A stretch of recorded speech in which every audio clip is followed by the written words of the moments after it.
ഈ സ്വാതന്ത്ര്യം കിട്ടിയതിന് ശേഷം ഇന്ത്യ മഹാരാജ്യത്ത് ഈ CPM കമ്മ്യൂണിസ്റ്റുകാരാണ് അധികാരത്തിൽ വന്നിട്ടുണ്ടെങ്കിൽ രാജ്യത്തിന്റെ അവസ്ഥ എന്താവും? നമുക്ക് ഈ നേരം ഇങ്ങനെ ഇരുന്നിട്ട് ഇവിടെ ഒരു പൊതുയോഗം നടത്താൻ പറ്റുമോ? ഉത്തര കൊറിയത്തേക്ക് അവസ്ഥ എന്താ?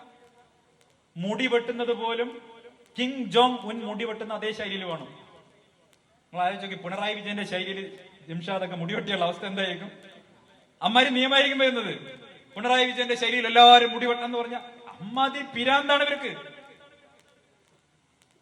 ഉത്തര കൊറിയയിലെ കമ്മ്യൂണിസ്റ്റ് ഭരണം അങ്ങനെയാണ്, ചൈനയിൽ അങ്ങനെയാണ്. മതസ്വാതന്ത്ര്യമില്ല.